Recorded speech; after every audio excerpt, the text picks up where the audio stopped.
Hello friends, অন্তিম পালের ছাদ বাগানে আপনাদের সবাইকে স্বাগত। আর এই যে সকাল সকাল চলে এলাম ফুল তুলতে।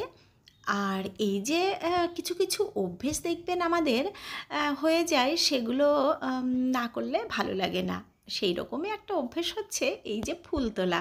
প্রত্যেক দিন সকালবেলা উঠে দেখবেন একটু ফুল না তুললে ভালো লাগে না।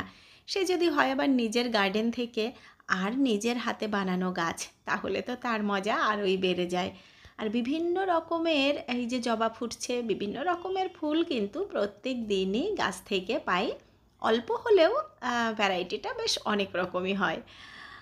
আর এই যে শাপলাটা আজকেও দেখছি ফুটেছে, 2-3 দিন তো ফোটে একটা ফুল, তো আরও 2-1 দিন হয়তো থাকবে। আর কী যে অপূর্ব লাগছে।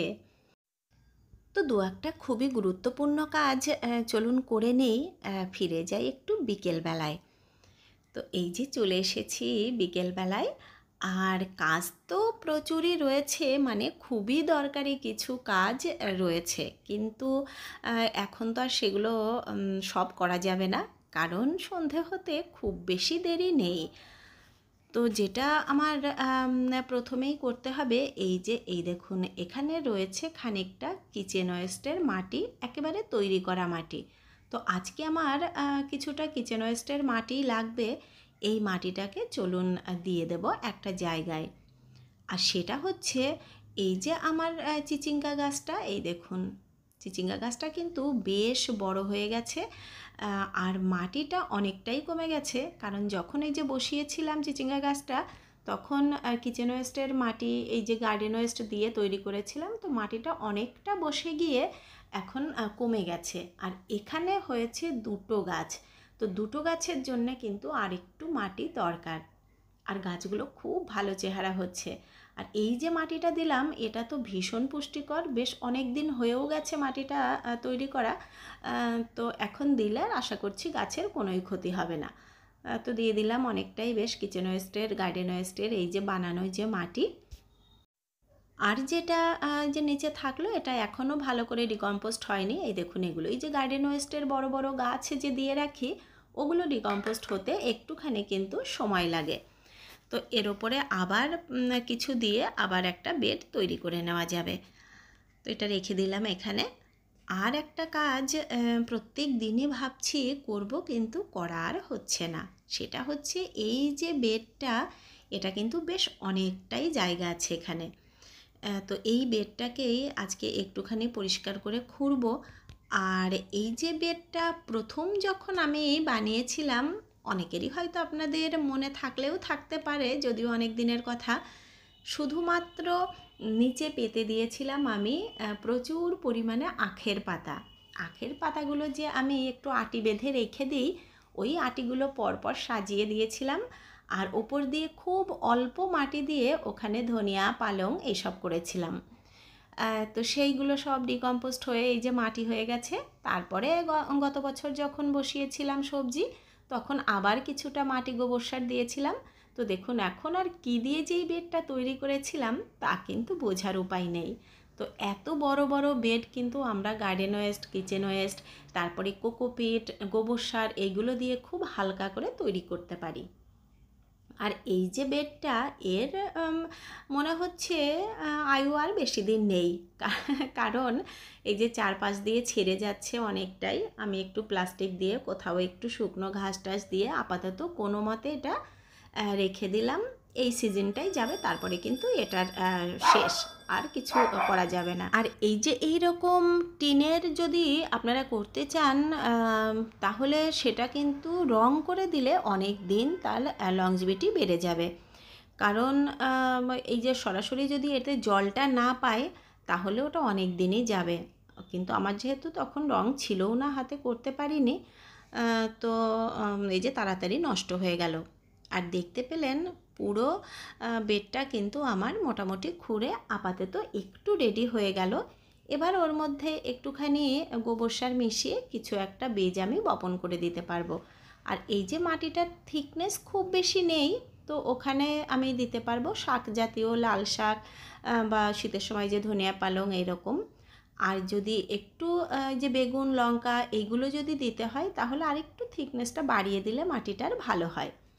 আর এখানে আমি এই যে তুলে নিয়েছি কিছুটা শাপলার এই যে চারা, দুটো বন্ধুকে দেব, ওরা চেয়েছে। তো যেই শাপলার চারাগুলো আমি তুলে নিলাম। প্রচুর চারা হয়েছে এরকম ভেতরে, এর আগেও একদিন তুলেছিলাম অনেকগুলোই।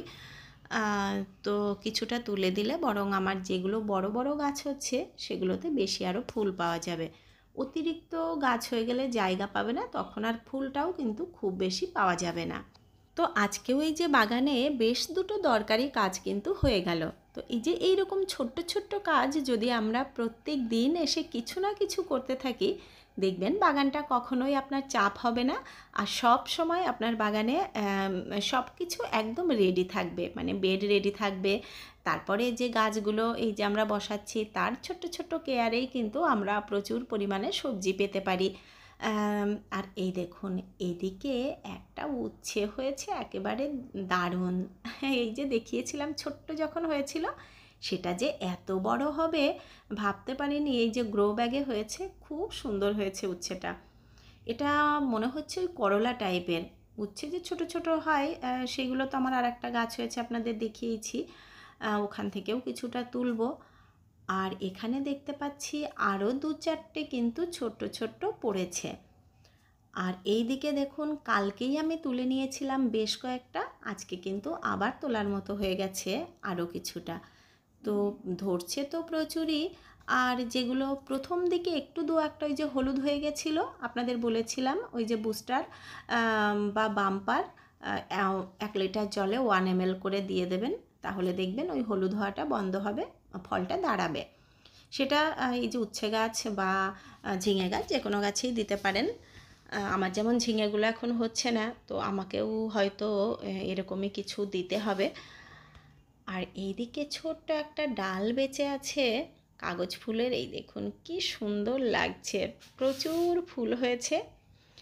আর যেই বেগুনটার বীজ আমি রাখতে ভীষণ মানে চাইছিলাম ভীষণভাবে, সেই বীজ কিন্তু রেডি হয়ে গেছে। এই দেখুন একদম পেকে গেছে বেগুনটা। এবার বীজগুলোকে শুধু বার করে নিলেই হবে। আর এই বেগুনটা তো কি সুন্দর, আপনাদের বলেইছি যে এত বেগুন আমি বাগানে করি, এই জাতের বেগুনটা যে এত ভালো, এটা কিন্তু কখনো এত ভালো বেগুন হয়নি। তো এটার থেকে তো বীজ রাখতেই হতো। আর আগে যেটা করেছিলাম ওটাও বীজ রেখে শুকিয়ে নিয়েছি। আর এটা শুধু আমি নই, মানে অনেক জনাই এই বীজটা নিয়ে করতে পারবে। আর এদিকে প্রত্যেক দিন এসে দেখছি এই যে লঙ্কা গাছগুলো একটু একটু করে ছেড়ে যাচ্ছে আর খুব সুন্দর গ্রোথ নিচ্ছে। তো এবার আমি লঙ্কা গাছগুলোকে বেশ একটা পুষ্টিকর খাবারও ভাবছি দিয়ে দেব। আর কুমড়োটা তো মনে হচ্ছে পেকেই গেছে প্রায়। আর কুমড়োটারও কিন্তু জাত ভীষণ ভালো, তো এর বীজটাও তো আমাকে রাখতেই হবে। আর এই যে এদিকে গাজরের গাছেও কিন্তু গাছ ভর্তি হয়ে ফুল হয়েছে, আর প্রচুর বীজ এখান থেকেও পাবো। আসলে এখন এই যে নেশার মতো আমি শুধু বীজ রেখে যাচ্ছি। দেখবেন আমরা যখনই কোনো জিনিস করি, মানে যেইটার উপরে আমাদের আকর্ষণ হয় সেইটা আমরা করতেই থাকি। তো ওই রকমভাবেই এখন আমার এই যে বীজের ওপরে ভীষণ আকর্ষণ, শুধু কোথার থেকে কোন বীজটা আমি রাখবো খুঁজে বেড়াচ্ছি। আর এইরকম করে কিন্তু প্রচুর পরিমাণে বীজ আমার রাখাও হয়ে যাচ্ছে। এই দেখুন একটা লাউ হয়েছিল, লাউ তো বেশ কিছু আমি খেয়েওছি এর আগে। আর এই যে একটা লাউয়ের বীজ যদি আমি রেখে দিতে পারি, তাহলে কিন্তু সারা বছর আর আমার লাউয়ের চারা নিয়ে কোনো চিন্তা নেই, মানে ওখান থেকেই বীজ নিয়ে আমি যে বসাতে পারবো। আর এই যে এই দেখুন ফিরে এসেছি কিন্তু সকালবেলায়, আর সকালবেলায় গাছগুলো তো খুবই তরতাজা সুন্দর থাকে। এই যে এটাতেই আমি বিকেলবেলাতে দিলাম সার মাটি, যেটা মাটি বাড়ালাম। আর চিচিঙ্গা গাছে কিন্তু ফুলও এসে গেছে ওই দেখুন।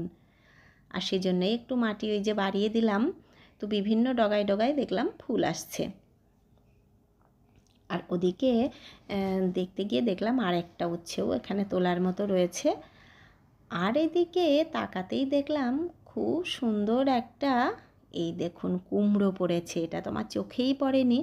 তো এই কুমড়োটাকে তো রাখার চেষ্টা একটু আমাকে করতেই হবে। আর তার জন্যে দিয়ে দেব আমি এবারে, আর ওই ভুলটা করব না যে ওই যে ছিদ্রকারী মাছির জন্যে আমি ফলটাকে ছেড়ে দেব না। তো এই দেখুন নিয়ে এসেছি প্লাস্টিক, আর প্লাস্টিকটার ওপরে আমি একটুখানি ছিদ্রও করে নিয়েছি যাতে এর এই যে হাওয়াটা একটু পাস হয়। তো এই যে এটা দিয়ে আরেকটু বড় হলে ভালো হতো, একটু ছোট হয়ে গেল প্লাস্টিকটা। পরবর্তীতে আমি একটু বড় প্লাস্টিক দিয়ে দেব। আর এই যে এরকম করে রেখে দিলাম যাতে পোকাতে এসে ছিদ্র করে নষ্ট করতে না পারে। তো দেখা যাক কি হয়। এর আগেও একটা কিন্তু সুন্দর হয়েছিল, তো সেটা তো নষ্ট হয়ে গেল, সেটা বাঁচানোর চেষ্টা করেছিলাম। ওই দেখুন ওদিকে আর একটাও হয়েছে, ওটা খুবই ছোট্ট। আর চলে এলাম আবার নিচে, আর নিচেও বেশ কিছুটা এই যে ফুল ফুটেছে। কলকে তো আমার ভীষণই ভালো লাগে, আর এই যে ছোট্ট ছোট্ট গ্রো ব্যাগের মধ্যে প্রত্যেক দিনই কিছুটা করে কলকে পাচ্ছি। তো আমার এই যে সামনের বাড়ির কাকিমার গেটের বাইরেই রয়েছে একটা কলকে গাছ, আর ওটাতে ফুল হওয়ার পরে এই যে ফলগুলো হয়, আর ওখানেই প্রচুর বীজ পড়ে নিচে, আর বর্ষার পরে প্রচুর চারাও ওঠে ওখানে। আর ওখান থেকেই কিন্তু আমি একটা করে চারা আনি আর যেখানে সেখানে বসিয়ে রাখি। আর এই দেখুন এখন কি সুন্দর ফুল পাচ্ছি। আর নিচে তো একটা না একটা চমক আমাদের জন্য প্রত্যেক দিনই থাকে ফুলের। এই দেখুন আজকেও ফুটেছে একটা দারুণ জবা। আর এই যে জবাটার পাপড়িগুলো দেখুন কি সুন্দরভাবে একটার পর একটা সেট হয়েছে। আর ওপরে যে অ্যাডেনিয়ামগুলো ফুটছিল এই যে নিয়ে এসেছি নিচেও খুব সুন্দর হয়ে ফুটছে। তবে ওই যে ওখানে এত জড়িয়ে পেঁচিয়েছিল, বার করার সময় কিন্তু বেশ কিছু কুঁড়ি দেখলাম ঝরে গেছে। আর একটা জিনিস তো প্রত্যেক দিন আমিও দেখছি আর আপনাদেরকেও ভাবছি কবে ফুলটা ফুটবে আর দেখাবো। সে হচ্ছে আমার এই যে পদ্মের দুটো কুঁড়ি এবারে ভীষণ পুষ্ট হয়েছে, মানে খুবই সুন্দর হয়েছে কুঁড়িগুলো। তো মনে হচ্ছে 1-2 দিনের মধ্যেই ফুটে যাবে। আর গামলাটার দিকে তাকালেই সত্যি সত্যি মনটা একেবারে ভরে যাচ্ছে। এই যে 4খানা কুঁড়ি হয়েছে একবারে, আর পাতাগুলোও তেমনি সুন্দর। তো আমিও কিন্তু চলে এসেছি ভিডিওটির একদমই শেষ পর্যায়ে। আর এতক্ষণ যারা দেখলেন তাদেরকে অসংখ্য ধন্যবাদ। ভালো লাগলে লাইক কমেন্ট শেয়ার করবেন। আর যারা আজকে আমার একদম নতুন বন্ধুরা আছেন তাদের যদি ভালো লাগে তাহলে চ্যানেলটিকে সাবস্ক্রাইব করে নেবেন। তো আপনারা সবাই খুব ভালো থাকবেন। দেখা হবে আবার নেক্সট ভিডিওতে। টাটা।